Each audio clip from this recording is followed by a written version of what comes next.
Croquis laurentien par frère Marie-Victorin des écoles chrétiennes.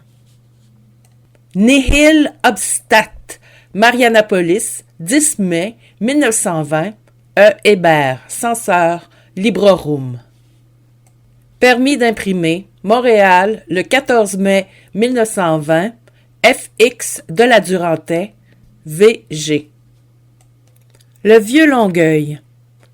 Si vous aimez à vous caresser les yeux des nuances fanées du passé, et si l'âme des choses révolues parle à la vôtre, hâtez-vous de contenter ce caprice d'un autre âge avant que, happés par les concasseurs, les dernières pierres des dernières vieilles maisons n'aillent se résoudre en macadam pour les pneus des autos. Ce vieux Longueuil s'en va, comme le vieux Montréal et le vieux partout. C'est fatal, et c'est vaine besogne de vouloir, avec un fétu, enrayer la roue du temps. Le vieux Longueuil s'en va. Les quelques rues anciennes qui serpentaient encore se redressent et s'élargissent. Des cubes de briques rouges s'insèrent sournoisement entre les robustes constructions d'autrefois, bonnes vieilles et patriarcales demeures, faites de la pierre des champs, coiffées de toits français, aux murs percés d'ouvertures cintrées qui sont comme un dernier souvenir de la rosace morte.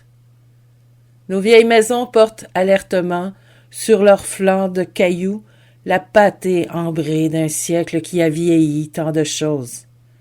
Nos vieilles maisons ont de vieux volets, à plein bois, tenus ouverts par des ais rouillés que les gamins font tourner en passant. Nos vieilles maisons ont des marteaux historiés, incrustés dans le chêne indestructible de la porte. Nos vieilles maisons, bâties au siècle de la conquête, ont une histoire. Elles ont vu les Bostonnais venir et retourner par le chemin de Chambly. Elles ont vu passer les capots bleus des voltigeurs et, 25 ans plus tard, les tucs rouges des patriotes. 7 ou 8 générations ont soulevé le marteau de fer, usé la marche du seuil, au pas de leur allégresse et de leur deuil, de leurs soucis et de leurs amours. Et les mains sans nombre, mains blanches de femmes, mains tremblantes de vieillards, mains fragiles d'enfants qui, aux innombrables matins, et pour accueillir le soleil, ont fait grincer les lourds volets. Si chargés de souvenirs, d'images anciennes, de parfums d'âme ancestrales et obscurément proches, comme nous voudrions les garder ainsi, les empêcher de mourir tout à fait, nos vieilles maisons. Mais d'autre part, les gens progressistes se frottent les mains. Elles s'en vont une à une, les affreuses bicoques. Enfin, Longueuil se réveille de son sommeil 3 fois séculaire. Il y a enfin du ciment et des rails sur la chaussée. Hélas, oui, les autos grondent au fond des garages, et Longueuil pue l'essence très comme il faut. Sans compter que l'air des usines étant enfin ouverte, quelques hautes cheminées éructent toute la journée dans les hauteurs du ciel. Bientôt, personne ne saura plus que la petite ville riveraine assise sous les hauts feuillages, Longueuil-sous-Bois, Longueuil des barons, et illustre entre toutes les villes du Nouveau Monde.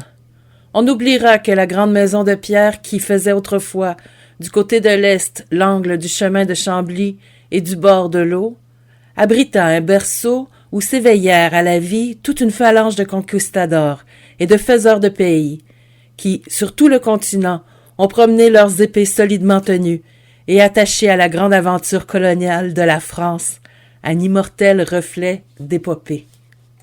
Qui sait encore que, sous une chapelle latérale de l'église de Longueuil, vaguement éclairée par le prisme de lumière tombant d'un soupirail, un sarcophage de granit rose entouré de stèles fixées au mur, affirme que les cendres des Lemoine, de ceux du moins qui ne moururent pas l'épée à la main, sont rassemblés ici. Lire les noms gravés sur cette pierre, c'est lire la plus belle page de l'histoire militaire du Canada. Charles Lemoine, chef de l'illustre famille Lemoine, qui s'immortalisa dans la Nouvelle-France. Né à Dieppe, en Normandie, en 1624, émigra au Canada à l'âge de 15 ans, épousa à Ville-Marie, en 1554, la demoiselle Catherine Primeau. Originaire de Rouen, un modèle de vertu, fonda Longueuil en 1657, fut anobli par Louis XIV en 1668, sous le titre de sieur de Longueuil, mourut en 1685. Il eut 14 enfants. Charles, sieur de Longueuil, Jacques, sieur de Sainte-Hélène, Pierre, sieur d'Iberville, Paul, sieur de Maricourt, François, sieur de Bienville Ier, Joseph, sieur de Sérigny, Louis, sieur de Châteauguay Ier, Jean-Baptiste, sieur de Bienville II, Antoine, sieur de Châteauguay II, François-Marie, sieur de Sauvois, Catherine-Jeanne, Marie-Jeanne, Gabrielle, sieur d'Assigny, et un autre enfant, ondoyé et mort le même jour. Et la liste se continue, glorieuse, sur les stèles tout autour de l'obscur mémorial, arrivant jusqu'aux barons d'aujourd'hui, les Grant de Blair-Findey, anglais et protestants. Disons-le en passant et sans y insister, quelle tristesse qu'un si beau sang n'ait pas su rester français et soit allé enrichir l'art moral britannique. Les Lemoine ne sont plus, mais ils restent aux excentriques qui, en ces jours de démolition universelle, ne veulent pas renier l'héritage du passé, la liberté de se souvenir. Pour moi, il m'est impossible de descendre jusqu'à la Grève où le ruisseau Saint-Antoine, bien déchu depuis le temps où il faisait tourner les moulins, se perd dans les joncs fleuris, sans revenir à 3 siècles en arrière et revoir toute la scène, là, sous mes yeux. En 1675. Beau soir d'été. De grands ormes forment rideaux devant le défrichement commencé et penchés sur la rive. Les saules flexibles balancent leur feuillage luisant. L'eau est toute bleue, le firmament vierge, et sur le fond mauve de l'horizon, c'est la hachure noire des arbres partout. Parti du pied du courant, un grand canot file droit sur nous. Les 2 avirons, vigoureusement maniés, rythment la marche. Nous distinguons maintenant la fine proue d'écorce et les 2 lignes d'eau qui fuient, derrière, sur le miroir brisé. 3 minutes. Le canot crisse sur le gravier. Charles Lemoine et son fils sautent à terre. L'histoire a oublié de nous laisser les traits physiques de cet étonnant pionnier, mais lui-même a gravé l'essentiel de sa forte personnalité dans les actes de sa vie, et plus encore, dans l'âme et la chair de ses fils. Interprète, traiteur, colon, soldat, Charles Lemoine fut tout cela, mais il fut surtout un père admirable, un patriarche à l'hébreu, égaré hors de la jeunesse, sur les bords du fleuve étranger. Le voici sur la grève, haut de taille, botté, bien serré, dans son pourpoint, la main sur la garde de l'épée, l'œil brillant sous le feutre mou. Son fils Charles, bel adolescent de 18 ans, est près de lui, occupé à ranger les avirons et à tirer le canot au sec. On les a vus venir de la maison, et dans la porte, madame Lemoine est apparue, son enfant dans les bras. Quelqu'un qui travaillait au potager a planté sa bêche dans le terreau. C'est Jacques de Sainte-Hélène, 16 ans, grands yeux candides où brille une superbe flamme d'énergie. Peut-être, en regardant bien au fond de ces yeux-là, verrait-on déjà, sur le bleu-noir de l'iris, une flotte anglaise fuyant sans pavillon. Les cheveux en broussailles, et troussés jusqu'aux genoux, 2 garçonnets pourchassaient des vairons dans l'eau basse du ruisseau. Tout à leur absorbante occupation, ils n'ont pas vu venir le canot, mais au sonore bonjour de Charles Lemoine, Paul de Maricourt et François de Bienville sont accourus, pieds nus, embrasser leur père. 2 hommes de guerre, 2 bons serviteurs de la Nouvelle-France. Lemoine, les petites mains de ses fils dans les siennes, monte le sentier vers sa maison. Mais avant que d'entrer, il met genoux en terre pour baiser le front de la petite Jeanne, qui sourit aux anges dans le berceau de chêne porté en plein air.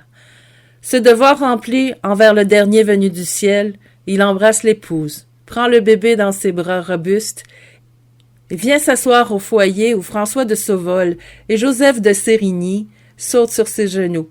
De Sérigny deviendra un beau capitaine sur les vaisseaux du roi, et le sieur de Sauvolle, à côté du plus célèbre de ses frères, fera la grandeur de la France aux plages lointaines du golfe du Mexique.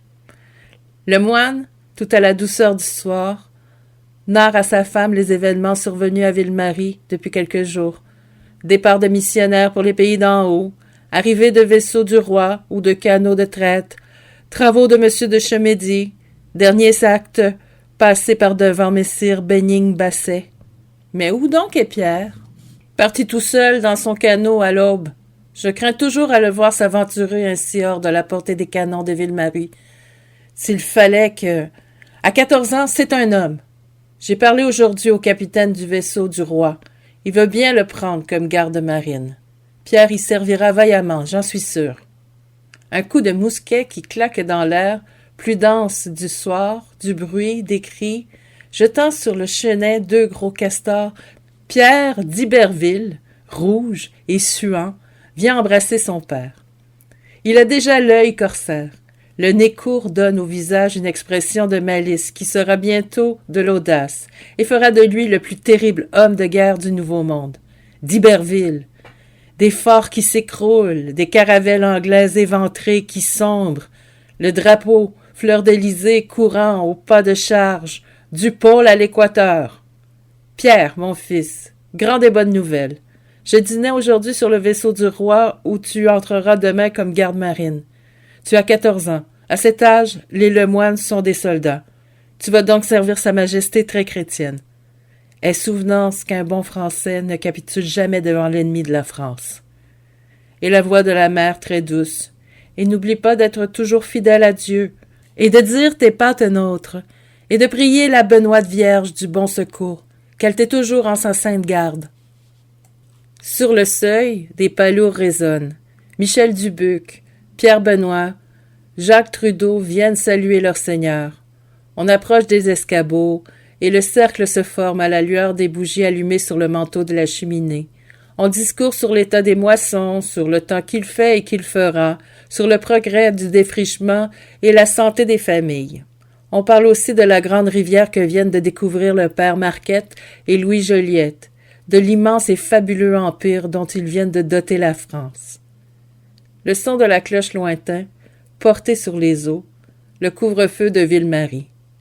Les tenanciers sortent en saluant.